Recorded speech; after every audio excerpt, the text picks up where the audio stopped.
And for the first time ever, teachers are able to access a Bachelor's of Education program through the community college. Courses are priced very affordably. Compared with the competition, to do a Bachelor's in Education, each course costs the students $200, compared with over $800 at other institutions. And there are 20 courses to be completed, so you can do the math. And of course, there's an annual franchise fee that we pay to that each student pays to the university, and that has to be added to the cost. But the cost is significantly reduced when compared with if you had to travel overseas, for example. Our associate degree programs, $150 per course with a $200 registration fee. Again, 20 courses to be completed. So for essentially less than $3,000, you can get an associate degree. And for not much more than that, you can complete your Bachelor's in Education at the St. Vincent de Grenadines Community College. One might question, with the tremendous increase in access to the various divisions of the community college, how did the government prepare to meet these vast numbers, both in terms of the educational offerings and the physical infrastructure? Last academic year at the Division of Technical and Vocational Education, we added 5 new classrooms. 5 new classrooms were also added at the Division of Arts, Sciences and General Studies, because by and large these are the 2 institutions that have seen the largest increase in the numbers of these students.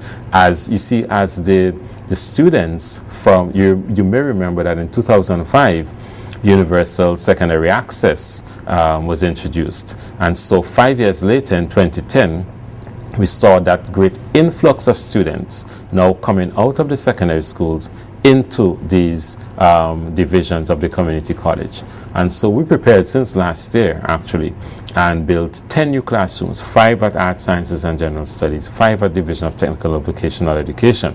So we already had a space to cater for the increased numbers of students that we anticipated would be coming to us this academic year. By 2013, there will be 3 new buildings. There will be 1 building that would house 3 lecture theaters that would be able to merge into one. They can be used separately or merged. There will be additional laboratory space. There will be additional classroom space as well. And all of these facilities would have ICT-rich facilities to allow video conferencing, teleconferencing, etc.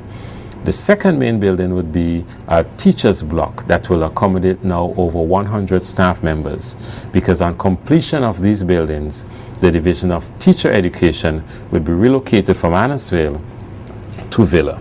So that teacher's block would have conference room facilities, would have lounge facilities for the staff, etc.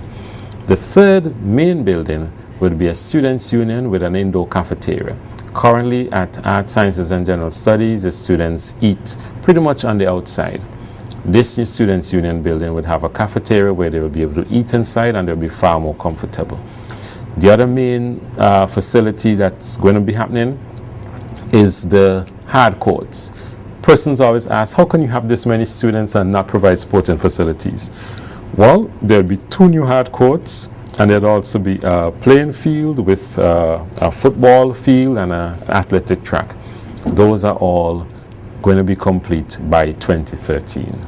The college is partnering with institutions regionally and abroad in its quest to bring a variety of educational opportunities to the public. For our associate degree programs, particularly those at Arts, Sciences and General Studies, we are partnering with the University of the West Indies, of course, and we are also seeking to partner with some other institutions within the region. We've had some dialogue with the University College of the Caribbean out of Jamaica. We've also had some dialogue with the University of Trinidad and Tobago. We have also begun relationships with some colleges out of Canada. For example, Kwantlen Polytechnic. Humboldt College has shown an interest, particularly in our technical and vocational areas. And we've also will be meeting next week with individuals from Nova Scotia Community College. So a number of institutions have already begun to show interest. Known traditionally as a post-secondary institution, today, the St. Vincent and the Grenadines Community College is transitioning into a tertiary institution. You do not typically find post-secondary institutions offering bachelor's degrees. At the St. Vincent and the Grenadines Community College, we have begun to offer bachelor's degrees, and we will continue to offer new bachelor's degree programs as well. In fact, we are currently looking at one in social work because we see the need in our communities, in our schools, and generally in the wider community. So that is something that you do not associate with post-secondary institutions. We also want to cater more for persons in the community, persons who are working otherwise. And generally speaking, post-secondary institutions are intended for new school leavers. With such increases taking place in the post-secondary institutions, naturally, there are now more persons desirous of pursuing a university education. The government, in its multi-pronged approach at revolutionizing the education sector here, has not lost sight of this, and in fact, they are using it as a means of reducing poverty. One of the goals is to have a university graduate in every Vincentian home. They are well on their way to achieving this. Kathy Ann Banwell is employed at the Service Commission's department, where she interfaces with students seeking opportunities to pursue an education of higher learning. In June, July, August, September, the traffic here is almost overwhelming. It's almost overwhelming. There's constant motion, people coming in to inquire about opportunities for scholarships, coming in to ask for advice as to where they should go, what areas they should study. And if you come in here in July and August, you can be certain that most of the persons that you see, 95% of the persons you see, are coming in here asking about training opportunities at university level. It is virtually automatic that anybody who completes post-secondary education would assume that they're going to pursue studies at university. So that has been certainly a major change that we have seen. She believes that the increasing opportunities for Vincentian students is leading to a change in the worldview of many Vincentians, as well as their attitudes to learning. Today, a robust foreign policy by government has secured hundreds of university scholarships for Vincentians, and government has carved out a series of other initiatives aimed at ensuring that a university education is not just for the few. As a result, Vincentian students can be found in far-flung areas of the globe, including Russia, Cuba, Venezuela, Mexico, Malaysia, Taiwan, Turkey, Morocco, Austria, and Japan, to name a few. A whole new world has opened up to the students, and they are accepting the challenge and pursuing studies in areas outside of their traditional countries and institutions. There have also been increases in the number of national scholarship, previously called island scholarships, which are awarded at the community college. And through initiatives like the Student Loan Program, they are also affording persons the opportunity to pursue higher learning. It has been very deliberate, it has been planned, and the idea is about inclusiveness, about inclusion. And in my view, it is something which is working very well, and I think we can expect to reap great rewards from it. It is exciting to think of a future in which students who have studied in Taiwan are walking down the streets of Kingston and mingling with those who studied in Malaysia. There is an extra quality that exposure to another culture, another language gives to our Vincentian students, and the prospects are really tremendous.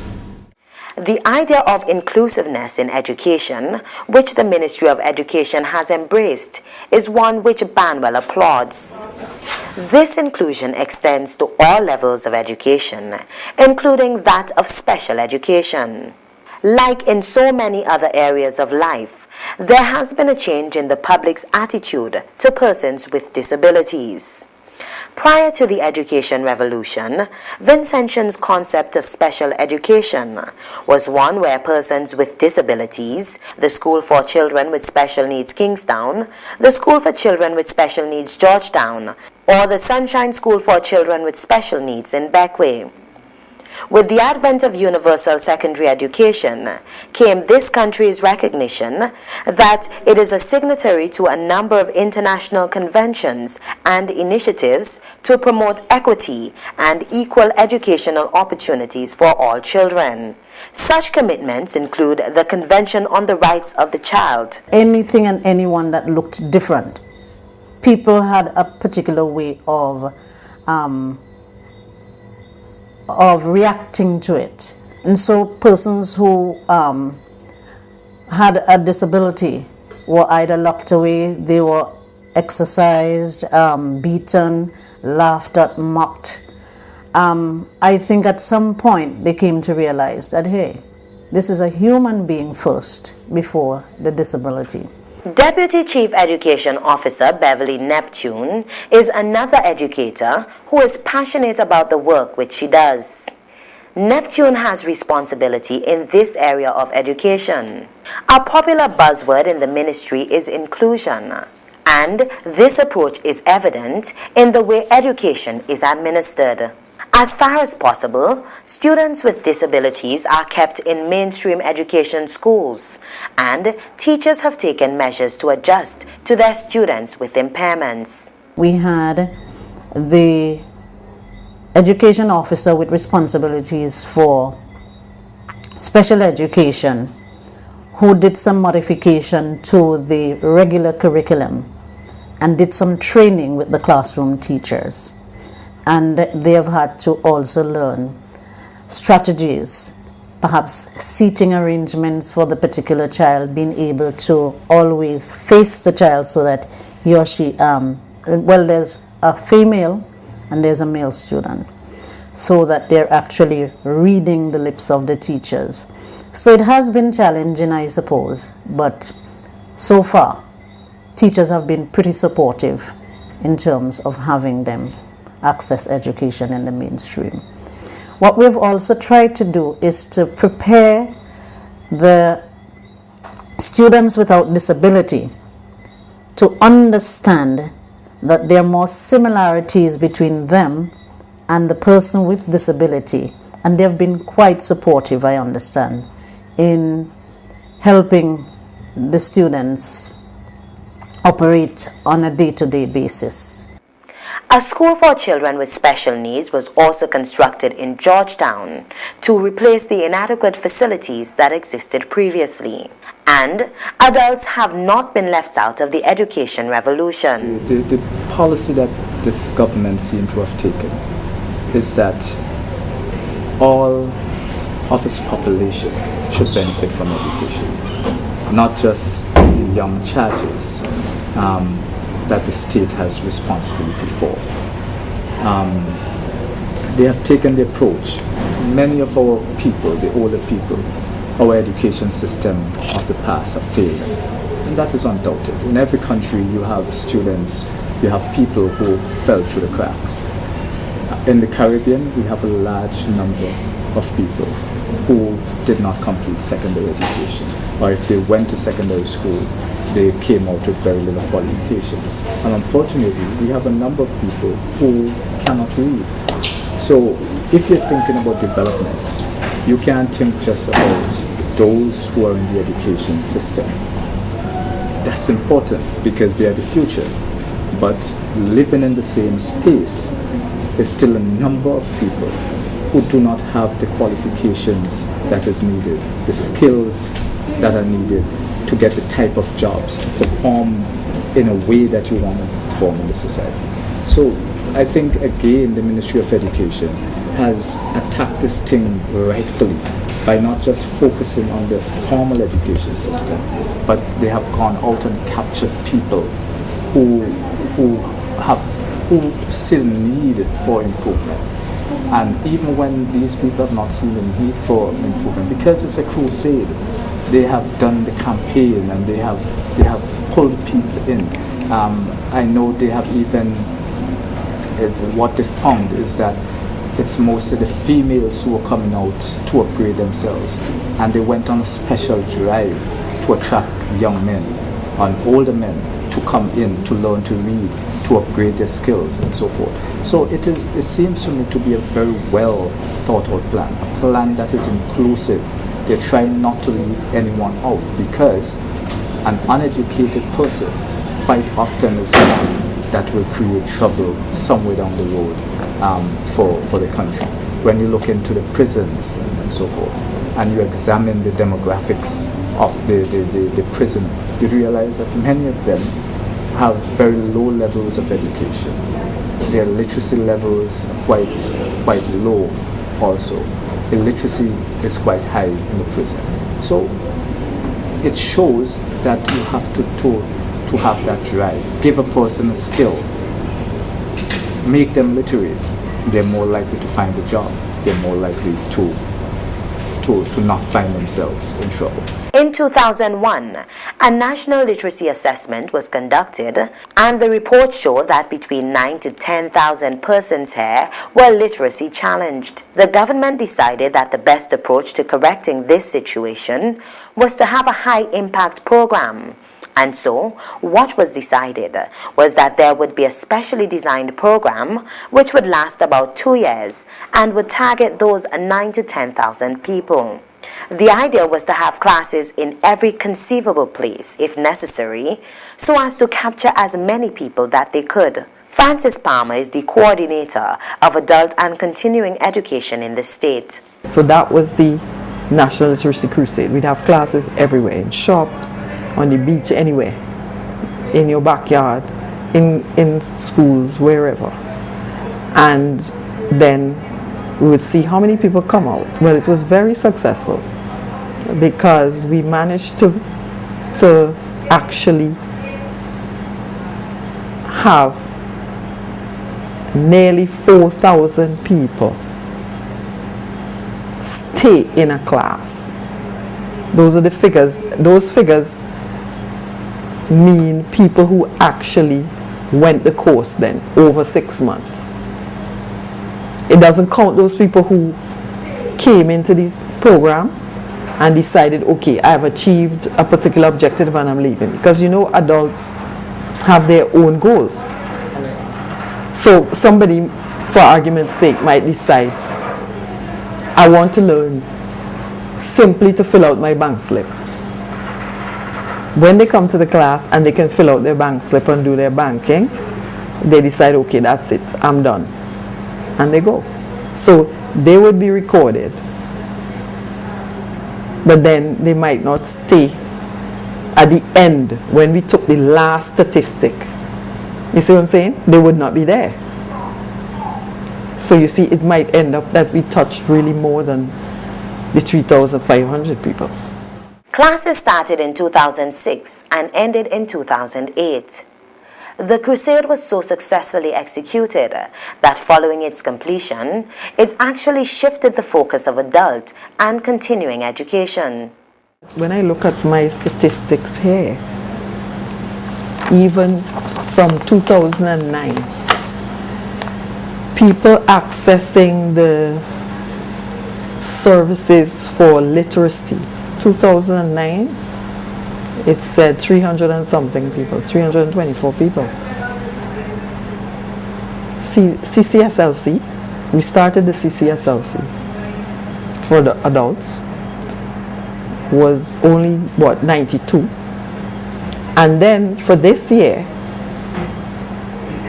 January to June, literacy is only 141 people, but CCSLC is over 300, 303. So it flows with what we had expected, that as the gains of the crusade,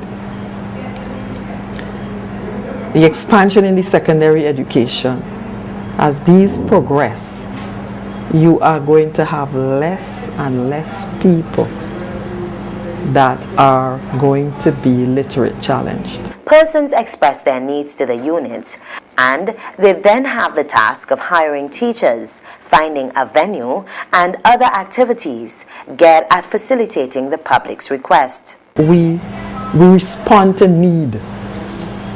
So what we do, we have many consultations, we go out and do needs assessment in the communities and so on.